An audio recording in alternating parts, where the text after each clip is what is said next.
बच्चों, अगला हमारा नॉन रैंडम में था what is called as quota sampling. अब सो कॉल्ड कोटा वर्ड को आप राजस्थान वाला कोटा मत समझ लीजिएगा। Here the word quota means क्या हो रहा है, स्पेलिंग जा रही ठीक से, QUOTA। Here the word quota means a particular people in the group. जैसे आपने कभी देखा हो रेलवे रिजर्वेशन में सीनियर सिटीजन एक कोटा, अब नहीं चलता, पहले चलता था। Sports personality quota, foreign tourist quota, ladies quota, अब ये सब गवर्नमेंट ने खत्म कर दिए कोविड के बाद। बट तत्काल कोटा अभी भी चल रहा है। तो अगर आपको टिकट नहीं मिलता और आपको जर्नी करना है and you are ready to pay high charges, तो जिस दिन आपका डे ऑफ ट्रैवल होगा उसके 24 आवर्स मतलब प्रीवियस डे पे आप एक टिकट बुक करा सकते हैं। मतलब 4 भी बुक करा सकते हैं, मेरा टिकट भी बुक करा सकते हैं, बट वहां पे आपको फेयर ज्यादा देना पड़ता है। तो that quota is known as Tatkal quota. तो actually the word quota is derived from the Latin और इसका अंग्रेजी का मतलब होता है what is called as children category. Got it clear? तो जैसे किसी जमाने में लैंड की जब या रियल एस्टेट की या घर की जब रजिस्ट्री होती थी, तो अगर फीमेल्स के नाम पे प्रॉपर्टी रजिस्टर कराई जाए चिल्ड्रन, तो स्टैंप ड्यूटी, मतलब मान लीजिए 1 करोड़ की प्रॉपर्टी आपके पापा ने खरीदी और मम्मी के नाम या दादी जी के नाम रजिस्टर कराई, तो 5 लाख रुपए आपको फीस देनी पड़ती है गवर्नमेंट को। और अगर मेल्स के नाम पे कराई जा रही है तो इट यूज टू बी 7%, मतलब 7 लाख रुपए देनी पड़ेगी। अब गवर्नमेंट ने सिस्टम को भी इंडिया में खत्म कर दिया है। नाउ द नहीं, यहाँ पे शायद 8% हुआ करती थी, यस 8%। अब ये सिस्टम खत्म होके जो फ्लैट फीस आ गई है दैट इज 7%। तो चाहे मेल्स के नाम पे रियल एस्टेट रजिस्टर हो चाहे फीमेल्स के नाम पे, अब 7% एग्जैक्ट लगता है। तो कोटा का मतलब category basically. I repeat, quota का मतलब कैटेगरी। फॉर एग्जाम्पल, आप लखनऊ से न्यू दिल्ली का राजधानी का रिजर्वेशन अगर करवाते हैं, राजधानी ट्रेन का चिल्ड्रन, गॉट इट क्लियर, तो या तेजस एक्सप्रेस का, तो हो सकता है कि भाई आपको किसी कोच में 50 सीट मिल रही हो, 40 सीट मिल रही हो, या ट्रेन में फॉर एग्जाम्पल। बट अब आपको लग रहा है कि भाई हमारे लोग तो ज्यादा है, हमें तो और सीट चाहिए, तो एक स्टेशन आगे एक स्टेशन पीछे आप स्क्रॉल कर लीजिए, तो आपको पता लगता है कि वहां से सीट्स और ज्यादा है। आई रिपीट, वहां से सीट्स ज्यादा है। तो ये भी क्या होता है, ये भी कोटा होता है। तो quota word actually means category. I repeat, it means category. तो I hope so the word quota is well understood by all children. सबको समझ में आ गया कोटा शब्द का मतलब? चलिए, तो ये मत सोचिएगा छोटे बच्चे बड़ा कोट पहन ले तो उसको कोटा बोलते हैं, और छोटा बच्चे छोटे कोट पहन ले तो उसको कोटी बोलते हैं। घोटे लिए तो वो कोटी और कोटा अलग होता है। So under this method the items of the population are subdivided into various groups. अब बच्चे क्या बोलेंगे, सर ये तो एकदम क्लस्टर की तरह हो गया, सर ये तो एकदम मल्टी स्टेज की तरह हो गया। क्लस्टर में ग्रुप्स में डिवाइड करते थे, मल्टी स्टेज में पहले एक बड़ा ग्रुप बनता है, फिर और छोटा ग्रुप, फिर और छोटा ग्रुप। जैसे आपने वो देखा होगा चेयर्स वाला एक गेम नहीं होता बच्चों, 10 चेयर्स आर अरेंज्ड और 11 12 13 musical chairs, shouting chairs, crying chairs, whatsoever it is. तो मान लीजिए कि आपने 10 चेयर्स लगा दी और 15 लोग हैं टोटल। ओके, वैसे लॉजिक तो गलत है, 10 चेयर है तो 11 ही लोग होने चाहिए, बट मान लीजिए 15 है। ओके, बेल बीच में बज गई और जो लोग बैठ पाए वो बैठ गए। 15 लोग थे, 10 चेयर्स थी, तो कितने लोग किक आउट कर दिए जाएंगे? तो पहली स्टेज में 5 बाहर हो गए। अब लोग कितने बचे? 10। अब हमने 9 चेयर्स लगा दी, कितनी? 9। फिर घंटी बजी, एक फिर आउट हो गया। अब कितने बचे? 9 लोग बचे। अब हमने 2 चेयर हटा दी है, कितनी चेयर्स बची हैं? 2 चेयर हटा दिए, 7 चेयर बची हैं अकॉर्डिंगली। तो धीरे धीरे धीरे धीरे फिल्टर आउट करते जा रहे हैं हम लोग। That is multi stage. I repeat, that is, होता ये भी क्लस्टर है ये भी क्लस्टर। फर्क क्या है? वहां पे साइंटिफिक टेक्निक अडॉप्ट की गई, पहले ये करेंगे, पहले ये करेंगे, फिर ये करेंगे, प्री डिसाइडेड है। पहले 50 का ग्रुप बनेगा, फिर 30 का ग्रुप बनेगा, फिर 15 का ग्रुप बनेगा। बट यहां पे डिसीजन कौन लेगा? The investigator himself. It is based upon the personal judgment. तो आप ये बात बिल्कुल कायदे से याद रख लें, whatsoever we studied in the 4 methods of restricted sampling, stratified था स्टेटस, सिर्फ रईस लोगों का डेटा कलेक्ट करेंगे, सिर्फ गरीब लोगों का, या 20% super rich, 70% middle class, 10% poor people, तो ये स्ट्रैटिफाइड था। दूसरा पढ़ा था सिस्टमैटिक, हर 10वां बच्चा ले लेंगे, हर 5वां ले लेंगे, हर 20वां बच्चा ले लेंगे, दैट वाज सिस्टमैटिक। उसके बाद क्लस्टर, और क्लस्टर के बाद मल्टी स्टेज। तो क्लस्टर के बाद मल्टी स्टेज एक ही था, वही चीज यहां पे भी है। बट यहां पे personal judgement of the investigator चलेगा। समझ में आ गई बात? है ये भी क्लस्टर।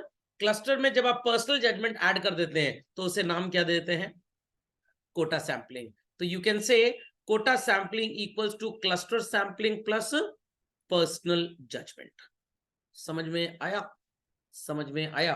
तो जब आप एग्जाम में आंसर्स लिखें और ऐसे लिखें quota sampling equals to cluster sampling plus personal judgement, highlighters जो हाईलाइट कर दें, तो teacher will understand that you have some sense of creativity. So ये बात समझ में आ गई। And then a quota that is number of items is to be selected from the each group is fixed, but within the given quota selection किसके ऊपर depend करेगा बच्चों? Personal judgement of the investigator. तो मान लीजिए कि आपके school में एक डिबेट कंपटीशन है और टोटल 4 बच्चों को सेलेक्ट करना है। अब क्लास 11th में सारे सेक्शंस मिला के देयर आर लेट अस से 200 स्टूडेंट्स। 200 में स्कूल सेज कि भाई 90 boys are there and 110 girls are there.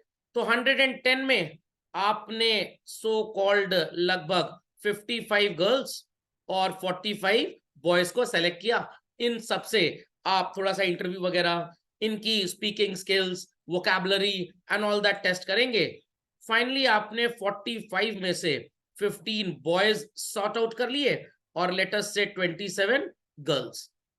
फिर आपने 15 पे कुछ टेस्टिंग वगैरह की, 5 बॉयज मिल गए आपको और 6 गर्ल्स मिल गई।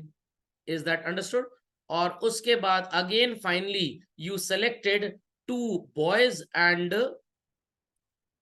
2 गर्ल्स। 4 लोग आपकी टीम के तैयार हो गए।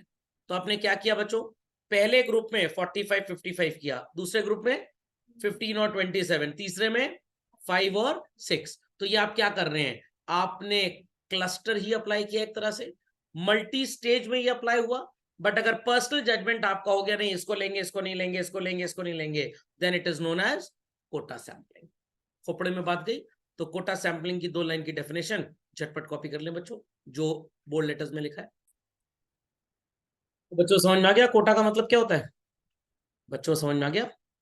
चलिए, अभी मैं YouTube पे और Google पे कुछ कंटेंट देख रहा था तो मेरे को नजर आया, there was a college in Mumbai, Maharashtra state में, मुंबई सिटी में कॉलेज है जहां पे इंजीनियरिंग के बच्चों को पढ़ाया जाता है, मतलब बच्चों को पढ़ाया जाता है, इंजीनियरिंग कराई जाती है। 80% सीट्स उस कॉलेज में महाराष्ट्र के स्टूडेंट्स के लिए रिजर्व्ड हैं। अब सर ये कैसे पता लगेगा? भाई महाराष्ट्र में बच्चा पैदा हुआ, राशन कार्ड, आधार कार्ड पे एड्रेस, मार्कशीट पे स्कूल कॉमा मुंबई या महाराष्ट्र, नासिक, पुणे, कुछ भी महाराष्ट्र का एड्रेस होना चाहिए। बाकी 20% बच्चे ऑल इंडिया कहीं से भी वहां के एडमिशन ले सकते हैं। तो उन्होंने भी कोटा लिया। 80% कोटा किसका होगा? महाराष्ट्र का। और 20% कोटा अदर स्टेट्स का। अब मान लीजिए कि उनको सेकेंड ईयर के स्टूडेंट्स का एक डेटा कलेक्ट करना है कि कितने परसेंट बच्चे हमारे यहाँ बाहर से आते हैं और कितने परसेंट हमारे स्टेट के हैं। अब जरूरी नहीं है कि सो कॉल्ड सारे बच्चे बाहर से आए, मतलब कहने का ये है 80% तो महाराष्ट्रियंस को ही एडमिशन देंगे। अगर महाराष्ट्रियन नहीं आता 80% सीट में कुछ खाली रहता हो, खाली छोड़ देंगे।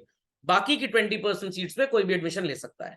हाँ, अगर वो 20% सीट्स खाली रह गई एक पर्टिकुलर डेट तक, तो वहां पे भी महाराष्ट्रियन स्टूडेंट को एडमिशन मिल जाएगा। Fundamental logic is clear? तो उन्होंने 2 साइज बना लिए कि 80% में तो सारे महाराष्ट्रियन ही होंगे, 20% में लोग किस किस स्टेट से आ रहे हैं। तो 20% स्टूडेंट्स के ऊपर उन्होंने एक स्टडी कैरी आउट की, व्हाई दे चोज महाराष्ट्र और आर कॉलेज टू स्टडी। तो उन्होंने 20% बच्चे, लेट अस से 250 बच्चे होंगे 20% फॉर एग्जांपल, तो उन्होंने उस 250 में से 25 बच्चों को सेलेक्ट किया। कितने बच्चों को? 25। और ये देखेंगे कि हम उन 20% बच्चों को 4 जोन्स में डिवाइड कर देंगे। नॉर्थ इंडिया से कौन आया, साउथ से कौन आया, ईस्ट से कौन आया और वेस्ट से कौन आया। तो what we did quota sampling. Got it clear? और सैंपल में कितने कितने बच्चों का हम डेटा कलेक्ट करेंगे हमारे ऊपर डिपेंड होगा, तब जाके आप इसे कोटा बोलेंगे। या अगर बोलें कि 4 स्लॉट्स में डिवाइड किया, हर 5वें बच्चे को ले आओ, this is known as systematic. What? Systematic.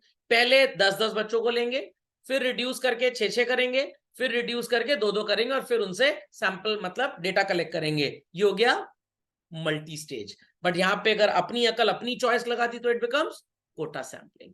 People are understanding the differences and the similarities children? क्योंकि एमसीक्यू बड़े घुमा घुमा के आते हैं, तो जब तक आपका कॉन्सेप्ट क्रिस्टल क्लियर नहीं होगा, समझ लीजिए निपट जाएंगे वहां पे। तो टीवी सर्वे में बच्चों इंटरव्यूअर्स को सो कॉल्ड 500 लोगों को लिया गया जो एक एरिया में रहते हैं। 55% हाउसवाइफ्स का इंटरव्यू लेंगे, 30% स्कूल जाने वाले बच्चे। कितने हो गए 55 और 30? 85। 10% जो नौकरी करते हैं और 5% चिल्ड्रेन। सर ये क्या हुआ? मतलब ये जरूरी नहीं है स्कूल जाते हैं, छोटे बच्चे भी हो सकते हैं या ड्रॉप आउट्स हो सकते हैं। मतलब कहने का 14 साल से कम के होंगे लोग, 14 साल से कम के, 14 से ऊपर तो अडोलसेंट हो जाते हैं फिर। Got it clear? Within these quotas, the interviewer is free to select the people. अब हाउसवाइफ में शर्मा आंटी को लेना है, गुप्ता आंटी को नहीं लेना, अग्रवाल आंटी को लेना है, मालवीय आंटी को नहीं लेना, या मालवीय आंटी को लेना है, अग्रवाल आंटी को नहीं लेना, ये हम डिसाइड करेंगे। समझ में आया कि नहीं आया? पक्का? Quota sampling is a special form of stratified sampling. मैंने अभी लिंक किया था ना, स्ट्रैटिफाइड किस में आया था? जब आप कोटा बनाते हो और यहां पे भी आपने ग्रुप बना लिया, बट यहां पे पर्सनल जजमेंट होगा। Since quota sampling is a combination, formula आपके सामने है बच्चों, of stratified and deliberate, it enjoys the merits of both. तो अगर आप सिस्टमैटिक का या सो कॉल्ड क्लस्टर का भी मेरिट इसमें लिख देते हैं तो आपको मार्क्स मिल जाएंगे, बिकॉज कहीं ना कहीं क्लस्टर सैम्पलिंग यहां पे भी आ रहा है। तो आपको दो बातें लिखने की जरूरत नहीं, because it's common. Just get down to these two merits children. Put the heading merits of quota sampling. मैं आपको एक एग्जांपल और दे सकता हूं। आपने एलन इंस्टीट्यूट कोटा का नाम तो सुना ही होगा बच्चों, काफी सुर्खियों में रहता है, और वहां पे बच्चों को कुछ डिस्काउंट भी फीस में दिया जाता है। सर कैसे दिया जाता है? नेशनल लेवल ओलंपियाड दिया हो बच्चों ने, स्टेट लेवल ओलंपियाड दिया हो तो डिस्काउंट मिलेगा, राजस्थान स्टेट गवर्नमेंट के एम्प्लॉइज के बच्चे अगर आते हैं तो उनको डिस्काउंट मिलेगा, राजस्थान पुलिस के बच्चे अगर आते हैं, इंडियन डिफेंस फोर्सेस के अगर एम्प्लॉइज के बच्चे आते हैं तो उनको डिस्काउंट मिलेगा, अगर सो कॉल्ड विडो है कोई लेडी, उनका बच्चा है तो उसको डिस्काउंट मिलेगा। अगर इसमें से किसी कैटेगरी में नहीं आता तो टैलेंट टेक्स नाम का ऐड देखते होंगे आप लोग, आजकल यूट्यूब में आ रहा है अगले साल के एडमिशन के लिए। टैलेंट टेक्स एक एग्जाम होता है, 5% से लेकर 90% तक की स्कॉलरशिप मिलती है फीस में, जेन्युइन एग्जाम होता है। तो व्हाट इज दिस चिल्ड्रन? ये क्या है? This is quota, cluster, stratified, आप कुछ भी बोल सकते हो, बट हम इसे कोटा क्यों नहीं बोलेंगे? हम इसे कोटा इसलिए नहीं बोलेंगे क्योंकि हम स्टैट्स की क्लास में हैं और हम कोटा सैंपलिंग पढ़ रहे हैं। इससे आप कोटा शब्द का मतलब जान जाएंगे, बट कोटा सैंपलिंग जैसा कुछ भी नहीं है। हाँ, जिन बच्चों ने इस कैटेगरी के हिसाब से डिस्काउंट लिया, फिर वो इनके ऊपर एक एनालिसिस करेंगे कि हमारे सबसे ज्यादा बच्चे किस बेसिस पे एडमिशन लेते हैं। उनके स्टैटिस्टिकल डिपार्टमेंट ने डेटा कलेक्ट करके बताया 90% बच्चा जो इंस्टीट्यूट में डिस्काउंट ले रहा है, ही और she is coming after qualifying which exam? Talentex. मतलब देश में ओलंपियाड्स का बहुत ज्यादा बच्चों के अंदर क्रेज या इंटरेस्ट या अवेयरनेस नहीं है, तो दे टेक द इनिशिएटिव कि भाई आज तक आपने ओलंपियाड नहीं दिया, आपको इनिशिएटिव किसी ने नहीं करवाया मान लीजिए, या आपको इसके बारे में अवेयरनेस नहीं दी, तो अब 11th-12th में या जो बच्चे 7th-8th में आए और 9th-10th में कैसे कैसे ओलंपियाड्स होते हैं, they give you the guidance. तो वो लोग भी डेटा को इस्तेमाल करते हैं। People understood what I mean to say? समझ में आ रहा है? तो कोटा शब्द का मतलब क्लियर हो गया, और हर जगह इस डेटा को इस्तेमाल कैसे किया जाता है that I have told you. अभी recently I was reading certain news and blog, तो वहां पे था पिछले 6-7 महीने में लगभग 24-25 बच्चों ने सुसाइड कर लिया। Again parental pressure, nothing else. Got it clear? जान पूछ के तो वो आपके घर बुलाने नहीं आए थे ना आपको, आप ही अपने बच्चे को वहां लेके गए थे। तो इन दैट केस अब उन्होंने डेटा कलेक्ट किया कि भाई जो चीजें पिछले 15-20 साल में नहीं हुई इस साल क्यों ज्यादा हो रही है। तो इट इज कोविड इफेक्ट, बच्चों की पढ़ने की आदत एकदम छूट गई, नकल मार मार के मेजोरिटी बच्चे पास हो गए 6वीं से 7वीं, 7वीं से 8वीं and all that. Got it clear? MCQ system आ गया, एकदम चौपट सिस्टम, दाएं बाएं A B C and D. तो जब नकल मार के 9वीं 10वीं पास हुए हैं, क्या 11वीं और 12वीं समझ में आता है? हेपेट हेपेट कॉन्सेप्ट होता है बेसिकली। तो उन्होंने अपने साइकोलॉजिस्ट को पकड़ा, भाई रिसर्च करो जरा, डेटा कलेक्ट किया, तो पता यही लगा कि भाई हमारे एंट्रेंस एग्जाम में बच्चे ने 360 में से स्कोर किया 40 नंबर। एलन ने मान लीजिए उसको 5% डिस्काउंट भी दे दिया, but is he fit to study children? What option he और she has chosen? No. Maths में प्लस और माइनस में 0 इंटरेस्ट है मेरा, और मेरे पड़ोसी कह रहे हैं तुम बेटा सीए बन जाओ। समझ में आ गया? मैथ्स देख के बच्चा इतनी दूर भागता है जैसे ईटा देख के कुत्ता दूर भागता है, और उसके घर वाले क्या कह रहे हैं, तुम आईआईएम में जाओ, कैट का एग्जाम क्वालिफाई करो।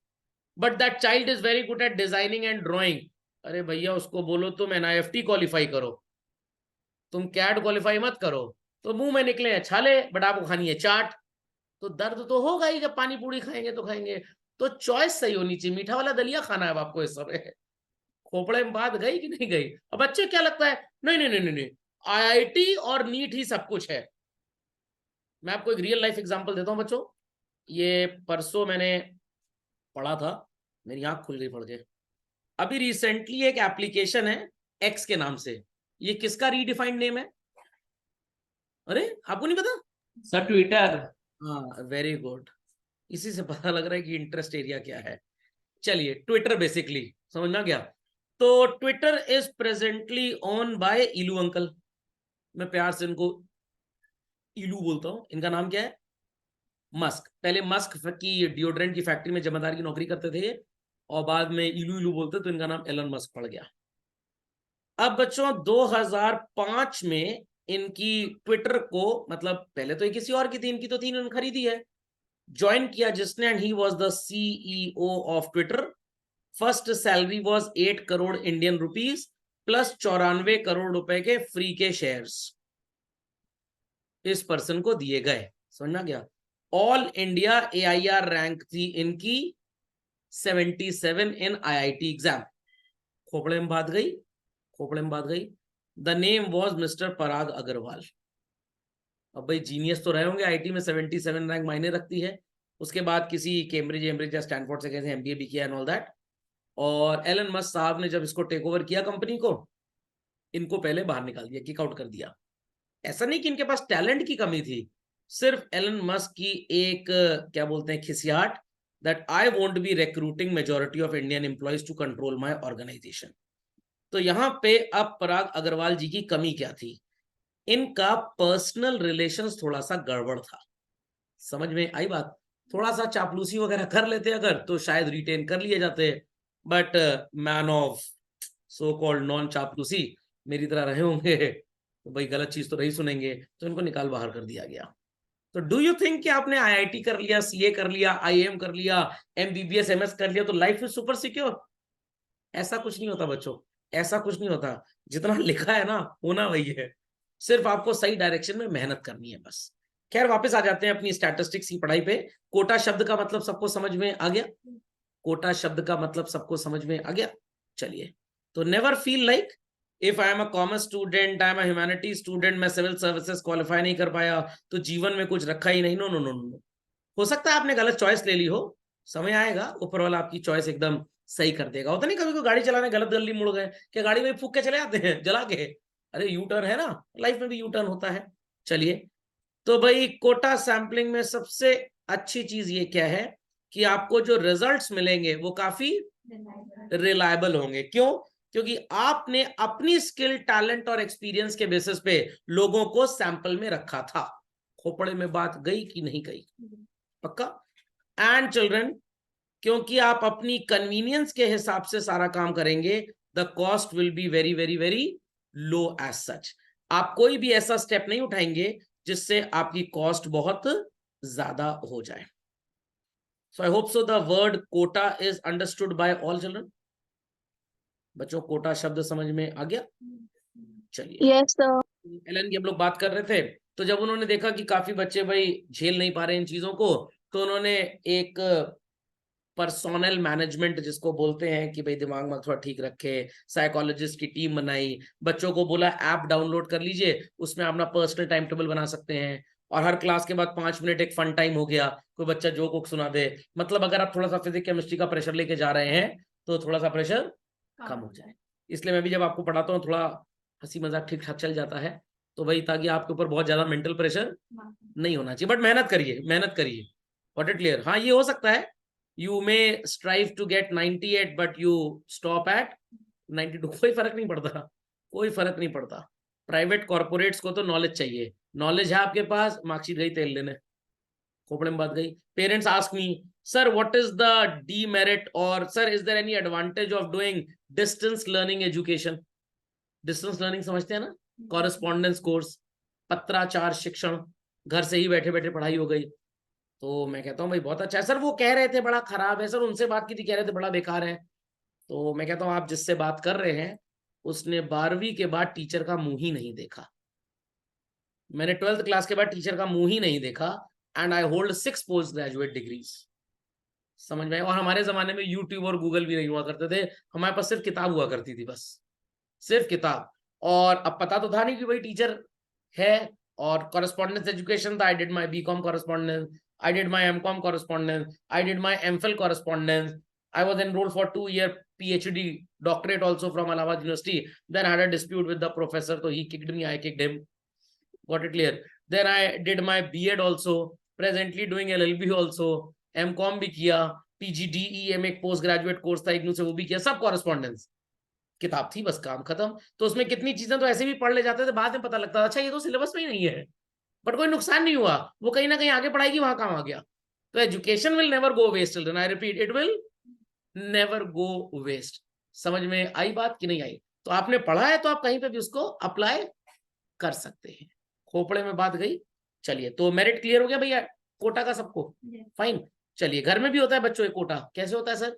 पापा ने मान लीजिए कमाए 2 लाख रुपए, इसमें से कोटा है 40,000 रुपए मम्मी को दे देंगे घर खर्च के लिए, 10,000 रुपए मम्मी को देंगे पर्सनल एक्सपेंसेस के लिए, 20,000 रुपए मम्मी को दे देंगे सो कॉल्ड बच्चों का कपड़ा लत्ता एंड ऑल दैट, 20,000 रुपीज दे देंगे पर मंथ भाई बच्चों की फीस वगैरह के लिए, 60,000 रुपीज दे देंगे दादा दादी जी को भाई उनके खर्चे के लिए. तो 40 और 60, 1,50,000 तो खर्च हो गया. How much is left children? 50,000 per month would be invested in some good mutual funds. उसके लिए फाइनेंशियल लिटरेसी क्लास है. तो कोटा, हर चीज का घर में कोटा बना हुआ है. एक पैरामीटर बनाए, एक ग्रुप बनाए कि यहाँ इतना ही खर्च होना है. समझ गए कोटा शब्द का मतलब? चलिए, व्हाट आर द डीमेरिट्स? हो सकता है कि आपको लगे कि भाई मैथ्स का अगर चेक करना है कि लोगों का अंडरस्टैंडिंग लेवल क्या है, तो आई will be taking only boys for interview. Girls का मैथमेटिकल बेंट ऑफ माइंड थोड़ा गड़बड़ होता है. मैं नहीं बोल रहा हूं, पता लगा सैंडल वैंडल लेकर लड़कियां चालू हो जाएं, मैं नहीं बोल रहा हूं, ये अंधविश्वास है. और भाई अगर रंगोली सजवानी है, catch hold of girls, only they can do it better. Is it true children? Total बकवास. इंडिया में घरों में छोड़कर बच्चों कहीं पे भी फीमेल्स खाना नहीं बनाती हैं. काम किसका है? मेल्स का. सारी नौटंकी इनकी घर में है खाना ना बनाने की. I am also counted in that. खोपड़े में बात गई कि नहीं गई? खोपड़े में बात गई कि नहीं गई? पक्का. आप वर्ल्ड के बेस्ट शेफ्स को देख लीजिए, कौन है? They all are males. समझ में आ गया? तो no profession these days is dominated by anybody. कुछ लोग बोलते हैं भाई हमारा स्कूल है, हमको टीचर को नौकरी देनी है मैथ्स की, male teacher is preferred for mathematics. Is it so children? No. मैं आज की बात नहीं बता रहा हूं बच्चों, आपको कम से कम 15 साल पुरानी बात बता रहा हूं. आगरा में एक कोचिंग हुआ करती थी, आशा ज्ञान केंद्र. And I don't know the name of that lady teacher. वो मैथ्स पढ़ाती थी, 400 से 600 बच्चों को एक साथ मैथ्स पढ़ाती थी बच्चों. 400 से 600 बच्चों, ऑडिटोरियम साइज उनकी क्लास हुआ करती थी बेसिकली. Got it? तो ऐसा कुछ नहीं है this is dominated by male, this is dominated by female. Manish Malhotra ji का नाम सुना है? कितने बड़े फैशन ब्रांड है, और सबसे ज्यादा fashionable products, cosmetic product use कौन करता है? मेल्स. फीमेल्स यूज करती हैं. समझ में आई बात कि नहीं आई बात? भाई जैसे गाने की लेवल लता मंगेशकर जी का था, वैसे ही मोहम्मद रफी साहब का भी था. तो कोई एक दूसरे से कम नहीं था. तो ये पर्सनल प्रेजुडिस होता है. क्या होता है? Personal prejudice. कि भाई लड़कियां फुटबॉल नहीं खेल सकती, लड़के क्रिकेट बहुत अच्छा खेल सकते हैं. ऐसा नहीं होता. कुछ नहीं है. बैट हाथ में पकड़ा दो और देखो दनादन पीटम पीट मचाए रहेंगे सब लोग. तो ऐसा कुछ नहीं है बच्चों, ये सिर्फ पर्सनल प्रेजुडिस है. हाँ, ये बात जरूर है, शिक्षा के सो कॉल्ड क्षेत्र में boys should prepare for which rank children? Rank 2. Rank 1 is reserved by girls only. तो लड़कों को रैंक 2 के लिए प्रिपेयर करना चाहिए. समझ में आ गया? क्योंकि बताया था ना कि बुद्धि लड़कियों की लड़कों से 27 गुना तेज होती है. तो अननेसेसरी क्यों खाली पीली परेशान हो रहे हो? डिप्रेशन में चले जाओगे, आत्महत्या कर लो, क्या फायदा? तो प्रिपेयर फॉर रैंक 2. समझे कि नहीं समझे? Not possible to estimate sample error. अब सर ये क्या होता है? अभी मैं आपको स्टैटिस्टिकल एरर्स पढ़ाऊंगा तो उसमें ये चीज आएगा, कितना डिग्री ऑफ गड़बड़ी होगा ये कोटा सैंपलिंग में हम पहले से नहीं एस्टिमेट कर सकते, क्योंकि ये इन्वेस्टिगेटर के ऊपर डिपेंड करता है, और इन्वेस्टिगेटर अगर थोड़ा सा लेस एक्सपीरियंस्ड है, बहुत इंटेलिजेंट नहीं है चिल्ड्रन, हो जाएगी गड़बड़ी। Got it? तो इसको झटपट लिख लीजिए। Then we come down with the next one children, titled as convenience sampling.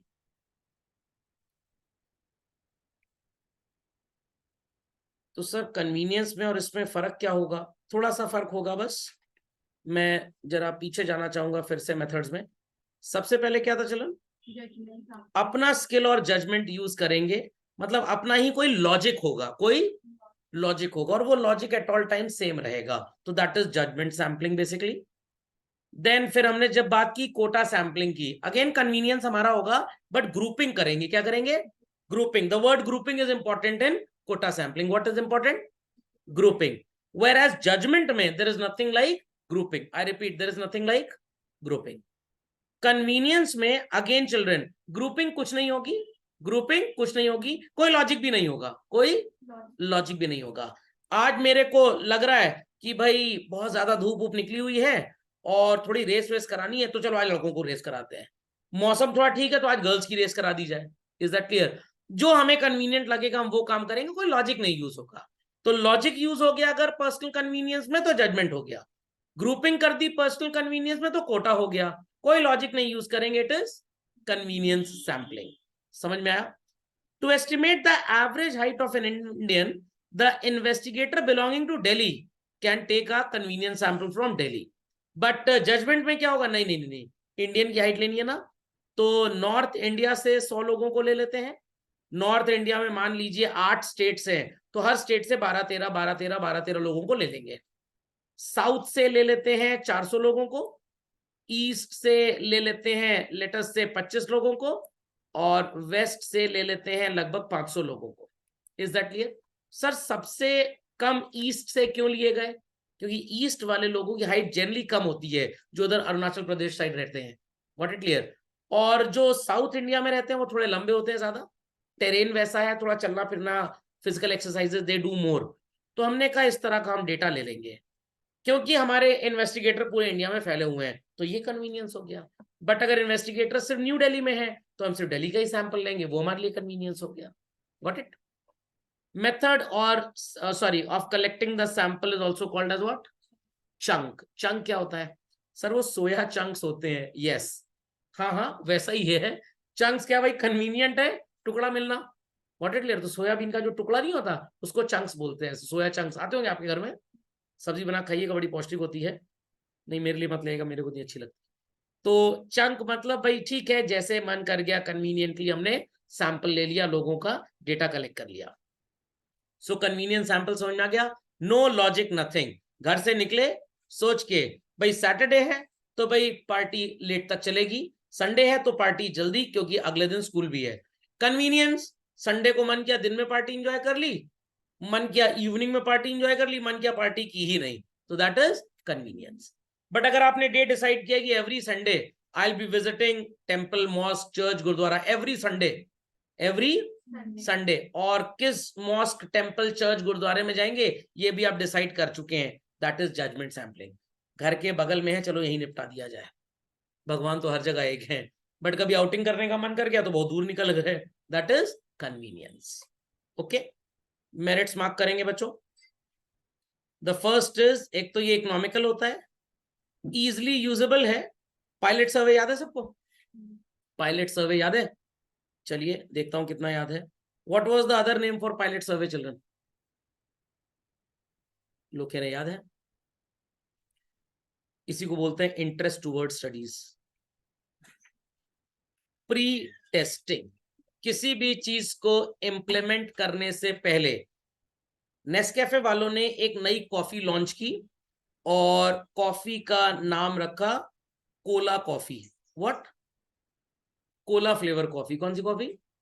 Cola flavour. पहले 2000 लोगों को ये कॉफी फ्री में देकर उनका फीडबैक लिया गया। अगर उन लोगों का फीडबैक पॉजिटिव मिला तब इसको पैन इंडिया बेसिस पे लॉन्च कर देंगे। तो 2000 लोगों को जो कॉफी आपने पिलाई 3 महीने तक, that is called as pre testing और पायलट सर्वे। तो आप अगर बात करें कि भाई हमें ये देखना है कि स्टूडेंट्स का let's say focus towards career selection क्या है, तो हमने अपने कन्वीनियंस के हिसाब से मेट्रो सिटीज का ही डेटा कलेक्ट किया। कहां का डेटा चला? तो this is called as convenience sampling. समझ में आ गया? कॉपी कर लिया बच्चों सबने बोल्ड लेटर में जो लिखा है? चलिए, मेरिट्स तीनों लिख लिए सबने? लिख दीजिए, पुट द डीमेरिट चिल्ड्रन। हो सकता है कि जो यूनिट्स आपने कलेक्ट किए हैं वो आपके कंप्लीट डेटा को, यूनिवर्स को, पॉपुलेशन को रिप्रेजेंट ही नहीं करता। आपके प्रेजुडिस की वजह से हो सकता है बायस्ड हो गए हो, आपने वन साइडेड सैंपल कलेक्ट किया जो पूरा रिजल्ट नहीं दे पाएगा।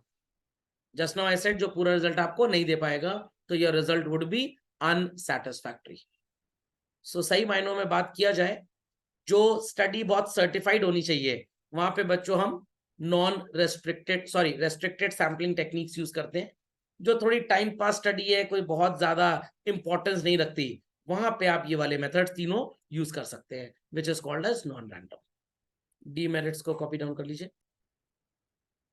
People must have observed in the school, suppose you are very good in the subject called English, समझ में आ गया? और आपके स्कूल में एक इंग्लिश एलोक्यूशन कंपटीशन होने वाला है। वो माइक पे बोलते हैं ना, कुछ डिबेट नहीं, वो तो फॉर और अगेंस्ट चलता है, किसी टॉपिक पे आपको बोलना है। तो टीचर ने क्लास से 10 बच्चों को सेलेक्ट किया आउट ऑफ 50, जो उनको उनके हिसाब से ठीक लगे। She could have visited the other section and connected the names of other students as well, but उनको लगा नहीं ये क्लास बगल में, ये से 10 बच्चों को पकड़ लेते हैं। Which method she happened to apply, children? Convenience। समझ में आ गया? बट उन्होंने लॉजिक लगाया नहीं।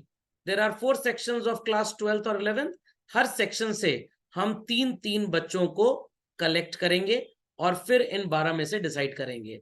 अपने हिसाब से वो 3-3 लेके आ गए, तो थोड़ा सा लॉजिक अप्लाई किया यहाँ पे। This is known as what? Judgment. ये जजमेंट हो गया ना, ये जजमेंट हो गया। बट अगर हर क्लास से 10-10 बच्चों को सेलेक्ट किया जाता, फिर उसमें से फिल्टर आउट करते 5-5-5-5, तो ये क्लस्टर होता और इसी को आप कोटा बोल सकते हैं। ओके? या जितने बच्चे हैं उसमें से गर्ल्स और बॉयज का परसेंटेज देखा गया, और भाई सोचा 50% स्टूडेंट्स गर्ल्स होनी चाहिए और 50% बॉयज, फिर उनका एक इंटरनल कंपटीशन करा के डिसाइड करेंगे फाइनली किसको सेलेक्ट किया जाए। That is called as quota basically. समझ गए? चलिए, so put the next heading children. Sampling करने के कुछ रूल्स एंड रेगुलेशंस होते हैं which we call as principles. अब ये सब आपको नेक्स्ट टू इम्पॉसिबल है कि एनसीईआरटी की बुक में मिले, और ये सब आई डोंट थिंक सो कि आपके स्कूल लेवल पे शायद पढ़ाया भी गया होगा, बट ये सब बातें बच्चों बहुत काम आती हैं जब आप एमबीए वगैरह में या पीएचडी में रिसर्च मेथोडोलॉजी का पेपर पढ़ते हैं। सो कैसे सैम्पलिंग होती है, 2 चीजें सबसे इंपॉर्टेंट है children. Law of statistical regularity या लॉ ऑफ इनर्शिया और लार्ज नंबर्स। मैं आपको एक एग्जांपल देता हूं। सबको पता होगा what is known as children insurance premium, जानते हैं इसको? अगर किसी इंश्योरेंस कंपनी ने कोई पॉलिसी बनाई और उन्हें पता है कि हम ये पॉलिसी 2 लाख लोगों को बेच सकते हैं, कितने लोगों को चिल्ड्रन? 2 लाख लोगों को, और एक पर्सन से अगर प्रीमियम कलेक्ट कर लें लेटस से 1 लाख रुपए का, तो 2 into 1 is 2 चिल्ड्रन। 1 2 3 4 5 6 7 8 9 10, 1 2 3 4 5 6 7 8 9 10। कितना पैसा हो गया? कितना पैसा हो गया? 1 10 100 1000 10,000 लाख 10 लाख करोड़ 10 करोड़ 100 करोड़, कितना हो गया? 2000 करोड़ रुपए। कितना? 2000। और ये प्रीमियम हम इन लोगों से अगले 10 साल तक लेंगे। 2000 into 10 कितना हो गया चलन? कितना हो गया? 20,000 करोड़। और अब हम ये मान के चल रहे हैं, ये एक लाइफ इंश्योरेंस पॉलिसी है, 10 साल आई रिपीट, कितना? 10 साल के अंदर अगर लोग मर जाते हैं तो हमें हर पर्सन को एटलीस्ट 1 लाख रुपए या लेटस से 2 लाख रुपए रिफंड करना पड़ेगा। और सर नहीं मरे तो सो कॉल्ड हमने जितना लिया है उसमें सिर्फ 20% जोड़ के वापस कर देंगे। सर कहां से वापस करेंगे? भाई ये पैसा आएगा हर साल, गवर्नमेंट को देंगे, गवर्नमेंट अपने प्रोजेक्ट्स में उन पैसों को लगाएगी, उससे रिटर्न्स मिलेंगे, हम इनको दे देंगे। Is that clear? बट ज्यादा नुकसान कहां पे होगा? जो लोग मर जाएंगे उनको। क्या बच्चों सारे लोग मर जाएंगे? No. Insurance company statistical studies करती है, रिसर्चेस करती है, मेडिकल डेटा, डेथ और बर्थ का डेटा, ये सब कलेक्ट किया जाता है। उससे इंश्योरेंस कंपनी एक टेबल बनाती है, जिस टेबल को बोलते हैं बच्चों मॉर्टैलिटी टेबल। क्या बोलते हैं? मॉर्टैलिटी। मॉर्टैलिटी का मतलब होता है percentage people dying in terms of 100। क्या क्या क्या? IMR मतलब? नहीं, इन्फेंट मॉर्टैलिटी अलग होता है। इन्फेंट मॉर्टैलिटी का मतलब होता है पहला हैप्पी बर्थडे सेलिब्रेट करने से पहले कितने निपट गए, दैट इज इन्फेंट मॉर्टैलिटी। समझ में आ गया कि बच्चा 364 दिन से कम जिया है, 65वें दिन तो उसका बर्थडे हो गया ना, तो इन्फेंट मॉर्टैलिटी होती है। तो अगर मैं आपसे बोलूं कि इन्फेंट मॉर्टैलिटी इंडिया में 2.5% है, मतलब जितने बच्चे पैदा होते हैं उसमें से 2.5% निपट जाते हैं, मतलब डेथ हो जाती है। और मॉर्टैलिटी अगर मैं बोलूं कि 7.5% की है, मतलब हर साल सो कॉल्ड 7.5% लोग मर जाते हैं। तो इसमें इन्फेंट, बूढ़े, खूसट, जवान सब आ जाएंगे। अब ये सारी कैलकुलेशन करके इन्हें पता लगा 4% से ज्यादा लोग ना मरने वाले। आई रिपीट, 4% से ज्यादा लोग नहीं मरेंगे। कितने मरेंगे मैक्सिमम? 4%। तो बच्चों 20,000 का 4% कितना होता है? वेरी सिंपल मैथ्स है भाई। सॉरी, 2 लाख का 4%, sorry I made a mistake. 2 lakh का 4% कितना होता है? 8,000। तो कितने लोगों के मरने की उम्मीद है? 8,000। इंश्योरेंस कंपनी मान रही है 8,000 लोग मरेंगे, और हर इंसान को अगर 2 लाख रुपए वापस देना है चिल्ड्रन, 8 2 16, 3 0 8,000 के, 5 0 सो कॉल्ड 2 लाख के, 1 10 100 10,000 लाख 10 लाख करोड़ 10 करोड़ 100 करोड़ 1,600 करोड़ रुपए हमको वापस देना पड़ेगा। कलेक्ट कितना किया चिल्ड्रन हमने? 20,000 करोड़। और देना कितना पड़ेगा? अब सर समझ में आया इंश्योरेंस कंपनी कैसे प्रॉफिट कमाती है। इसको बोलते हैं बच्चों लॉ ऑफ इनर्शिया या लॉ ऑफ लार्ज नंबर्स। इसके बेसिस पे इट इज डिसाइडेड कि भाई हम कितना प्रीमियम लेंगे। अगर इंश्योरेंस कंपनी का ये 4% वाला डेटा 95% हो जाए कि प्रीमियम देने वाले 95% लोग मर जाते हैं, क्या इंश्योरेंस कंपनी 1 लाख रुपए प्रीमियम लेके इंश्योरेंस कर पाएगी? नो, बिल्कुल नहीं। तो बच्चों गोल्ड का अगर आप इंश्योरेंस कराएंगे तो प्रीमियम ज्यादा होगा, या भूसे का इंश्योरेंस कराएंगे तो प्रीमियम ज्यादा होगा? गोल्ड का 2 रीजन है। एक तो गोल्ड भाई चोरी होने की पॉसिबिलिटी बहुत ज्यादा है और उसकी वैल्यू भी बहुत हाई है।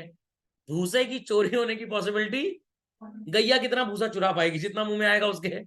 समझ में आ गया? और जो गाय वाला है वो भाई 2 4 10 किलो 50 किलो, और value is very low, value is very low. तो अगर मैं इस डिजिटल पेन का इंश्योरेंस कराऊंगा प्रीमियम बहुत कम होगा, but if I get the insurance of this iPhone done children, premium will be very very very high. Understood why it is high? इसलिए high हो बिकॉज वो एक्सपेंसिव डिवाइस है और इसके चोरी होने की संभावना ज्यादा है। समझ में आया? तो आपकी मम्मी अगर अपनी पायल का इंश्योरेंस कराती हैं तो प्रीमियम ज्यादा होगा, बट चप्पल का इंश्योरेंस कराती है तो प्रीमियम कम होगा, क्योंकि उसकी वैल्यू कम है। लॉजिक समझ में आ गया? लॉजिक समझ में आ गया? रोल्स रॉयस जैसी इंडिया में कितनी गाड़ियां होंगी चिल्ड्रन? शायद 100 भी नहीं। तो people having Rolls Royce car, if they go to the insurance company to get it insured, they will charge high premium और low premium. Why high premium? 100 ही लोग हैं इंडिया में जो इस गाड़ी का इंश्योरेंस कराएंगे। समझ में आ गया? बट अगर एक्टिवा का इंश्योरेंस की बात की जाए तो इंडिया में lakhs of people are there. तो किस का प्रीमियम कम होगा बच्चों, एक्टिवा का या रोल्स रॉयस का? एक्टिवा का, क्योंकि इसका इंश्योरेंस कराने वाले लोग बहुत है। समझ में आ गया? समझ में आ गया? और अगर इस एक्टिवा में एक स्मार्ट नेविगेशन सिस्टम लग जाए, जीपीएस लग जाए, तो भाई चोरी की गई गाड़ी पकड़ में भी आ जाएगी। तो इंश्योरेंस कंपनी प्रीमियम बहुत लो लेगी आपसे। क्यों सर? क्योंकि भाई चोरी होगी तो पकड़ जाएगी, तो चोर इसको चोरी नहीं करेगा तो थेफ्ट के चांसेस बहुत कम, बहुत कम। ट्रैफिक सिस्टम इतना बढ़िया हो गया है, कहाँ इंडिया में 20% गाड़ियों का एक्सीडेंट होता था, अब 2% से भी कम हो गया है, तो लॉस की पॉसिबिलिटी कम है। तो इंश्योरेंस कंपनी को कॉम्पनसेशन भी कम देना है, जब कॉम्पनसेशन कम देना होगा तो वो आपसे प्रीमियम भी कम लेंगे। समझे बात कि नहीं समझे? पक्का? Clearly understood? कंफर्म? अभी कोविड आया था ना बच्चों, इंश्योरेंस कंपनियों की हालत खराब हो गई, भयंकर क्लेम उनको देने पड़ गए। कोविड खत्म होने के बाद 30 to 45% प्रीमियम इंश्योरेंस कंपनीज ने बढ़ा दिया। क्यों बढ़ा दिया? क्योंकि जितना गुल्लक में भर के रखा था सारा का सारा लोग निकले, उसके बाद इनकी जैसे पैसा निकला। What it clear? तो अब कैसे पैसे वापस इकट्ठे किए जाए? तो प्रीमियम बढ़ा दिया गया। So people understood children? तो इंश्योरेंस का पूरा बिजनेस इंडिया में इसी स्टैटिस्टिक्स के सिलेबस पे चलता है, जिसको हम law of inertia, law of Lal numbers बोलते हैं। सो इन प्रिंसिपल्स को हम लॉज ऑफ सैम्पलिंग भी बोलते हैं, and they are totally based upon children what is called as theory of probability. Probability तो सबने पढ़ा होगा ना? प्रोबेबिलिटी सबने पढ़ा होगा, पक्का? कंफर्म? चलिए, तो अगर इंश्योरेंस कंपनी को पता लगे कि भाई 4% लोग ही सो कॉल्ड मरेंगे तो प्रीमियम कम होगा, 40% लोग मर जाएंगे तो प्रीमियम ज्यादा होगा। आपने कभी इंडियन रेलवेज का टिकट देखा होगा बच्चों, उसमें आपको शायद नजर आता होगा 0.35 पैसा इंश्योरेंस प्रीमियम आपसे लिया जाता है कि अगर ट्रेन दुर्घटना में मर गए तो परिवार को 10 लाख रुपए मिल जाएगा। अगर इंडिया में 10 साल में एक बार ट्रेन का एक्सीडेंट हो रहा है तो इंश्योरेंस कंपनी का क्लेम भी 10 साल में सिर्फ एक बार देना है, और हर 10 दिन में अगर एक्सीडेंट हो रहा है तो क्लेम भी हर 10 दिन में देना पड़ेगा। अंडर व्हाट सर्कमस्टांसेस ये 35 पैसा बढ़ जाएगा चिल्ड्रन? जब एक्सीडेंट रेट बढ़ जाए या कम हो जाए?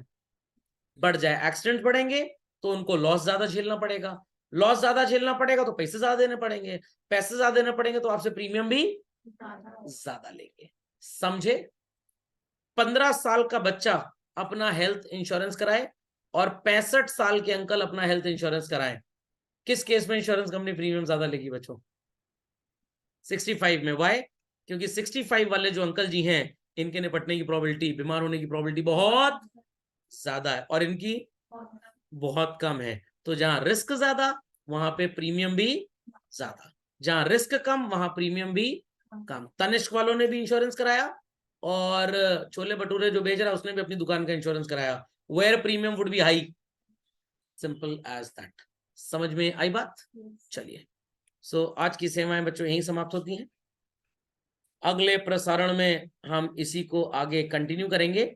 लॉ ऑफ स्टैटिस्टिकल रेगुलरिटी क्या होता है and what is law of large numbers. यहाँ तो बहुत बकवास और बहुत कम लिखा है, मैंने आपको बहुत ढेर सारी चीज बता दी। समझ गए? इसका एक लाइव एग्जांपल आपको देता हूं, देन वी एंड अप। प्रधानमंत्री जन स्वास्थ्य योजना 12 रुपए हर साल मेरे बैंक अकाउंट से प्रीमियम कट जाता है, आपके पापा मम्मी के बैंक अकाउंट से भी कटता होगा। सर किस लिए? अगर डेथ हो गई 60 साल से पहले वो परिवार को 2 लाख रुपए दे देंगे। सर इतना कम प्रीमियम, सिर्फ 12 रुपए में लाइफ सिक्योर्ड है? क्योंकि लोग बहुत ज्यादा है और 60 साल तक मरने की उम्मीद लोगों की बहुत कम है। तो ये सारा का सारा इंश्योरेंस कंपनी का एक तरह का प्रॉफिट है। उसके बाद मरे तो कोई पैसा नहीं मिलेगा, पैसा गया आपका। What it clear? और उसके पहले चले गए तो घर वाले कितना खुश होंगे सोचिए। समझ में आया? चलिए, that's all for today children.